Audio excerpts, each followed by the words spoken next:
Hi, mate. Home. I thought you got a reception committee. Ah. Hello. Thanks. Okay. Right, get your belt. Well, I'll put both of those down onto this next step. So we skip. That's it. Hi, Peter. Uncle Albert. Let me help you. Oh, it's all right, thanks, Uncle Albert. I've got to learn to master these things. Oh, thank you very much. I'll very get kind. it. Oh, back on me one piece then, eh? Oh, just about, Hilda. Thanks to Peter and the Mountain Rescue boys.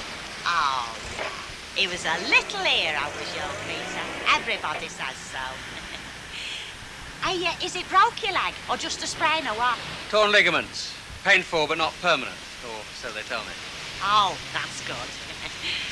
Back home in style, I see, Ken. I don't know. No wonder the income tax is through the roof. It's all this public money we're spending, so fellas like you can fall off mountains and come rolling home in ambulances. You're in cheek. You never paid a penny income tax in your life. You live on public money, you do. I think Eddie's being satirical, Uncle Albert. Yeah, I was. I think. You're in cheek, Uncle.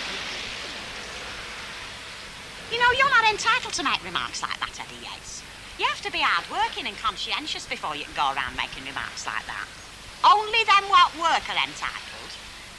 Well, like me. I could have said it.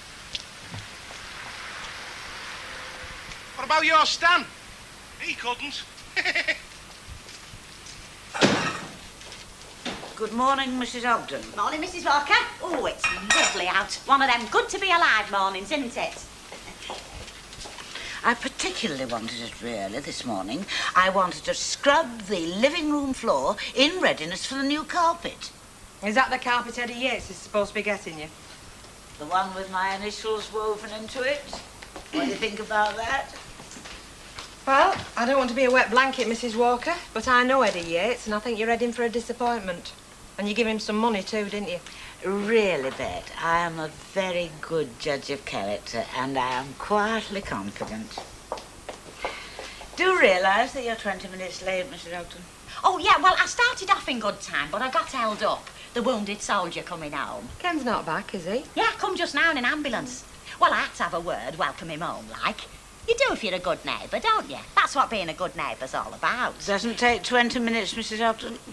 Ah, well, yeah, you can't be a clock watcher and a good Samaritan, Mrs. Walker.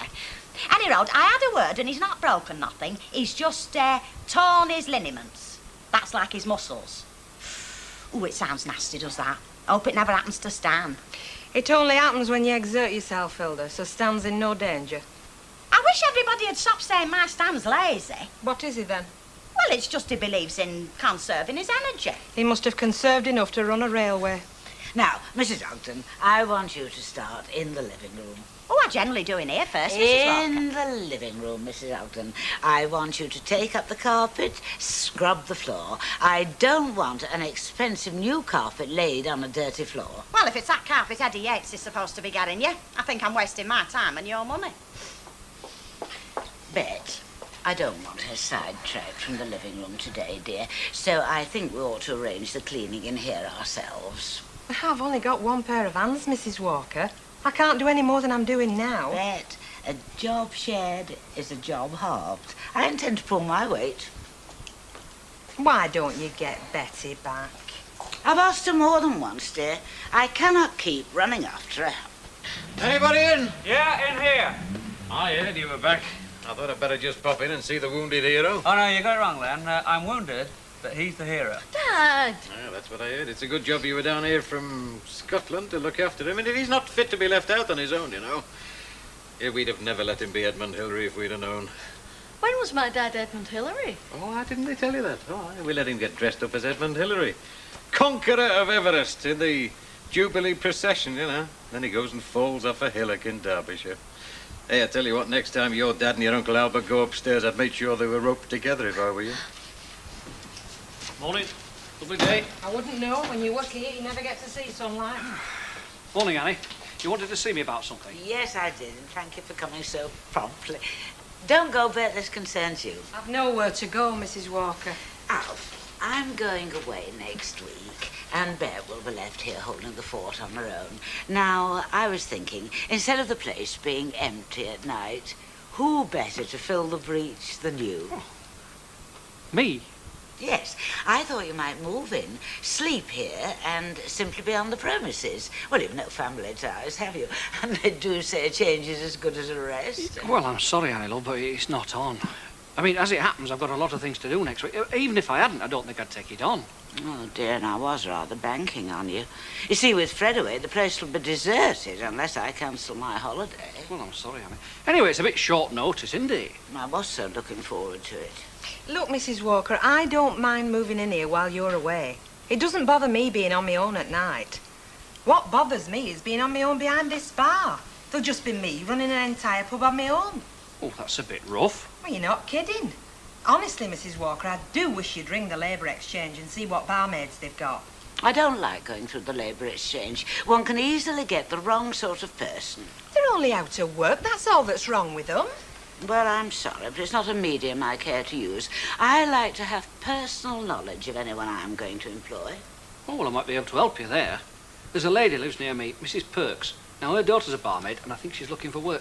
Do you want me to ask her to come round? Oh, if you think she's suitable. I'll ask her now. Can I use the phone? Hello, love. Can I have a packet of my usual coffee nails, please? Hey, it's years since I heard him call that. You know why, don't you? Too close to home. I read somewhere that everyone you smoke, takes minutes off your life. Yeah, I read that. As a matter of fact, I feel guilty sometimes selling them to people. Ah, well, you let us smokers worry about that. And just remember, if it wasn't for us smokers, you non-smokers would be paying double tax on everything. As a matter of fact, we're keeping the country going. Have you tried this substitute stuff? No, I have not. If I'm going to smoke, I'm going to smoke tobacco, not that chemical stuff. Ah, well, back to the treadmill, eh? Hey, it must be all right for you two running this shop together. It must be a right doddle for the pair of you. Love. She's right, you know. I mean, I'm a bit superfluous, aren't I? Come on, be honest. Well, it was very good of you, Betty, stepping into the breach like you did when I had to go and see my mum. But this shop just will not pay two people's wages. If you don't believe me, ask Alf. He knows about business. He'll tell you. What's that? Well, Rini was just saying she can't afford to keep me on. Don't you go backing her up. I mean, I know that. I suppose I'll just have to accept Annie Walker's peace offering. Oh, heck. Why, what's up? Well, I wish you'd said something sooner, Betty. Only Annie's been looking for a barmaid, and I think I found one. I got her interview this morning. Oh, well, that's that then, isn't it? Oh, you don't know for sure, Betty, love. I mean, Mrs. Walker might not like this girl. Oh, that's true enough. You know what Annie's like. Very hard to please. You've caught me in rather a mess, I'm afraid. Only I'm having a new carpet laid. Something rather special.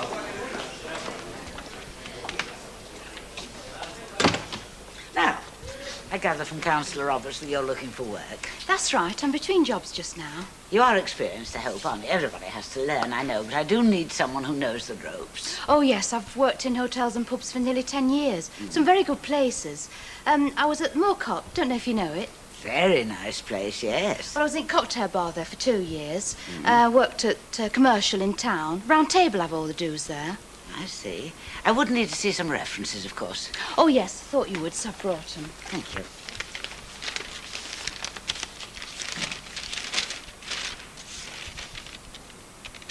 Very glowing. Certainly seem to have impressed Mr. Eptonstall. Cyril Heptonstall. Oh, I know him well. Where exactly do you live, Miss... Alexandra Terrace, just off Park Road. Not far, is it? Quite an easy walk. I don't think I know your first name. Dawn. Dawn, yes. Well, you're certainly experienced. You're not married, are you? Oh, no, I've no entanglements. And you would want a job here? Oh, yes, I won't come wasting your time. And I can start as soon as you want. Splendid. Start this evening. Thanks very much. There is just one thing, Dawn. I do like my staff to be smart and neat. Oh, naturally. I know I look a bit of a tuttle at the moment. Only I rush right round, you see, when I got a message off me mum, and I didn't have time to do myself up. Of course you didn't. Well, welcome to the Rovers. Thanks. Chop, chop, darling. I'm dying of thirst here. Wait your sweat, Fairclough. Any road earnings before you. Well, where's Madam? You might well ask. Just now she's interviewing a prospective barmaid, but if you ask me, it'll end up Muggins here doing lots. I am doing my best, Ernie. Look, I'll say goodbye for the present. Yeah, Trot. Honestly, I'm run off my feet, Mrs. Walker. I'm like a sparrow trying to feed 10 cuckoos. Your troubles are over, Bet. Yes, Len? Vodka and lime and a pint of bitter, love. What was wrong with her then? Well, quite a number of things, I dare say, Bev. You'll find out for yourself. She's starting this evening. You've taken her on? Oh. Sounds surprised. No, I mean, I don't know the girls from Adam. Hey, folks, that was your new barmaid that just walked through the door. Due to the kind offices of Alf here. She's not the perfect choice, of course, but she seems experienced and she is willing. You fixed it up with that job? Well, yeah, I suppose I did. I know, Mother. You want your flipping head feeling, you. We want some talent behind that bar. Don't you know any mothers with beauty queens who are daughters who want jobs behind bars? Hey, when you come in here for a pint, you're not coming for an appointment with Venus, you know. Don't matter what girl looks like. I cannot agree with you there, Rita. When a bloke comes into a pub after a hard day's work, it's not just for the beer and the company. We want to see a pretty face there. I see. Does Emily share this point of view? Well... I thought not. You're just like Len. Anyway, what makes you think a barmaid's a sex object? What makes you think she isn't? Just all that's all open, will you, pal? Simon. Yeah, Mrs. Walker. One special order bespoke carpet. I don't believe it yet. It's kept his word. I always do to me friends. Well, nearly always. Just a moment, Mr. Yates, if you please. There we are, Mrs. Walker. Capital A, capital W. Splendid. Take it through. Right, come on, Charlie. Is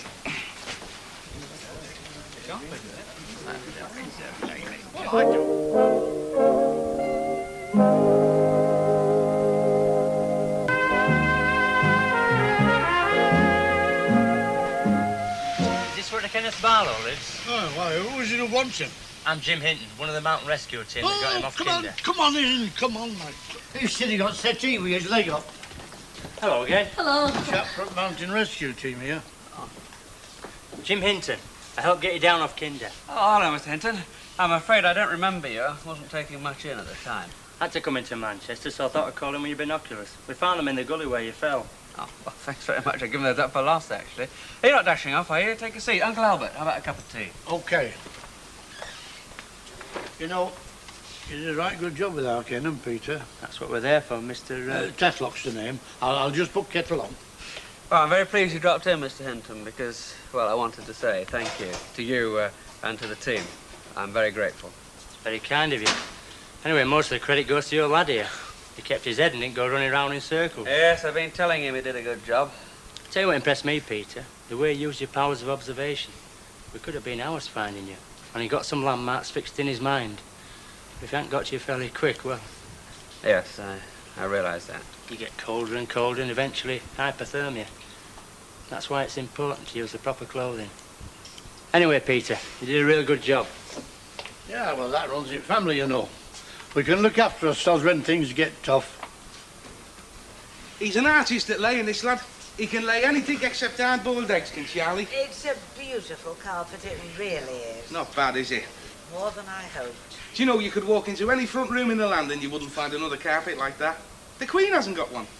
That AW in the weave there, that is your guaranteed distinction. And do you know something? You could have had a long wait for that carpet, only I pushed it through, you know. I mean, even Nellie Harvey hasn't got a carpet with her monogram in. Mind you, it wouldn't really suit, would it? NH in the old weave, put you more in mind of the National Health Service, or the National Lungs. Yes, it would. Well, I'm most appreciative. Would your friend care for a drink? Oh, Charlie? Oh, no. You don't want to disturb him when he's in flow. It breaks his rhythm, you know. Mind you, I could do with a pint without doing any harm, you know. Right, come through to the bar. Keep grafting, Charlie. Must be marvellous to have a talent like yours. Do you rescue a lot of people, Mr. Hinton? More than we like, Peter. Like the odd rock climber who starts something he can't finish. And mostly it's just people that go out for a hike and get lost or sprain an ankle or something. You know, I used to do a bit of rescue work at First War. Mine, it was a different sort of what you fellas do. And a damn sight more dangerous, eh? Oh, well, you don't have Jerry shooting at you when you're doing it, do you? That's the worst part, you know, not knowing whether Jerry had us in his sights or not. Remember once, one of our fellas, Jack Andrews, he was a corporal. He lay wounded about 50 yards out in no man's land, moaning and groaning.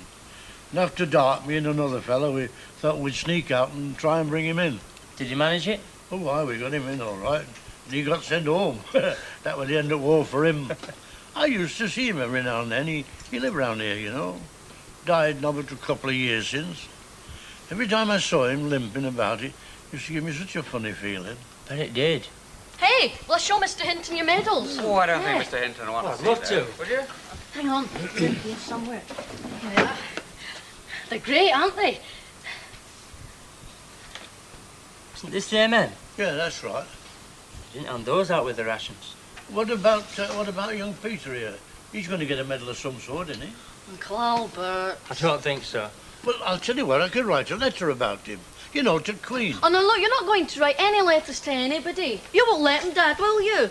Better than getting medals is if you avoid running into trouble in the first place. Yeah, that's well understood. The next time we play it straight, the right gear and the right precautions. Yeah, and let us know where we're going to be. Tamo's making tracks. Right, I'll let you know. All right, well, goodbye and thanks again, Mr. Hinton. Cheerio, then. Bye. Next time we meet, Peter, I hope it's not in the line of duty. Unless maybe you join a mountain rescue team when you grow a bit older. Yeah, that'd be great.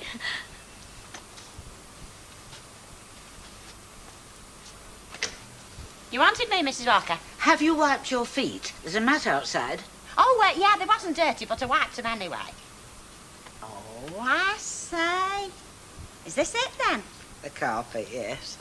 That was why I wanted you. Oh, well, it's very nice, I must say.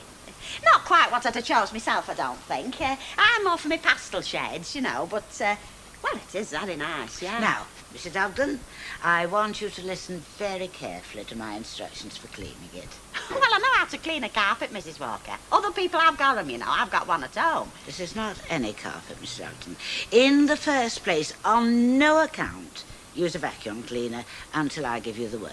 Not vacuum, right? No, a high-quality carpet needs time to settle, so use a brush. Well, it's all the same to me. You're paying. I don't mind using a brush. Not any brush, Mrs. Ogden. The medium bristle. Now, I have tied a label onto it to remind you. Right, I'll do my best, as usual. I do not want to promise that you should do your best, Mrs. Ogden. I want to promise that you will do it right. Can I come in? I've heard about the new carpet and I thought I'd come and have a nosy. Oh, I say. What do you think? Your initials all over it and all. I've never seen anything like that before. No, it is rather exclusive, isn't it? Oh, Mrs. Ogden, I've been thinking it might be a good idea if you brought a pair of slippers in to wear when you're cleaning this room.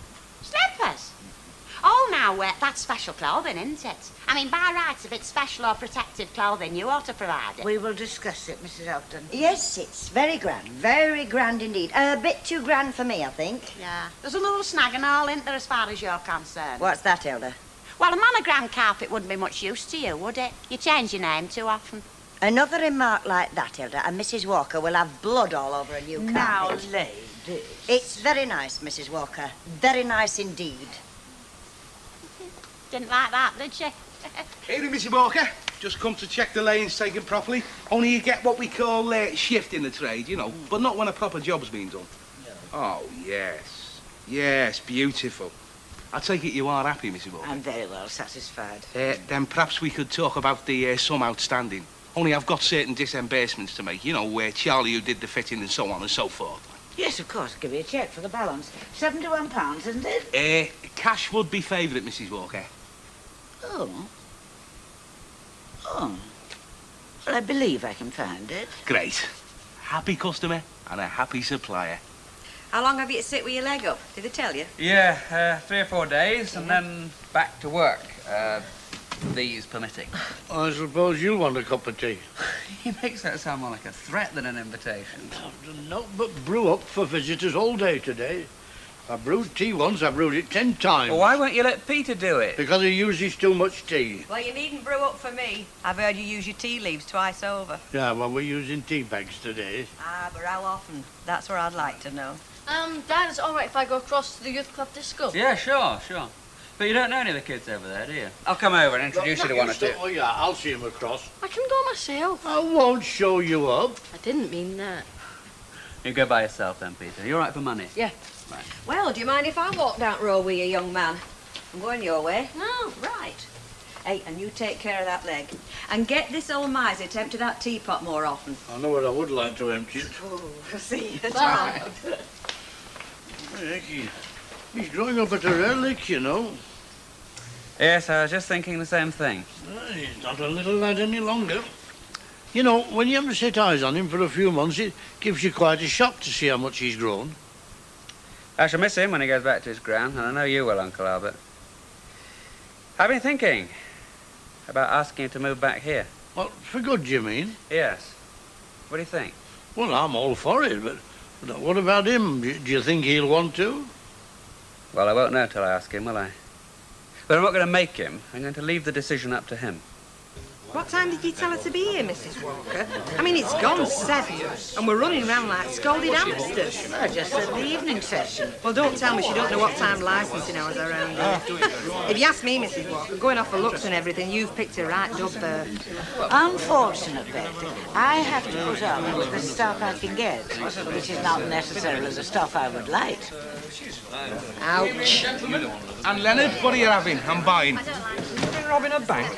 Me commission on Mrs. Walker's carpet. Come on, which lorry did it fall off the back of? That carpet is legit. Dead legit. It couldn't be more legit if it had a birth certificate.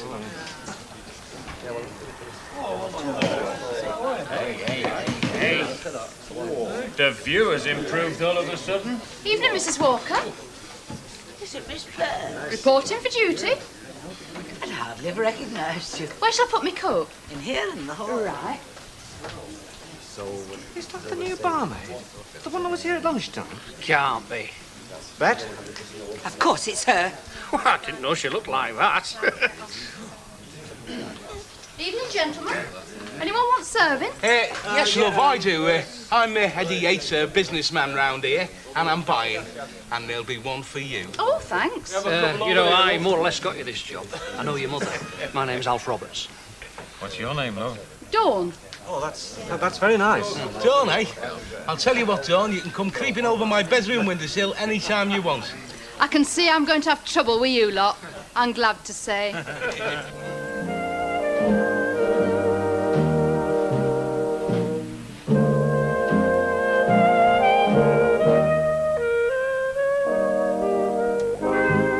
Tune in tomorrow at 6:30 when Ken puts his proposition to Peter and Dawn causes ructions at the Rovers. Next tonight, Granada Plus gets the tinsel and tree out for a Christmas surprise.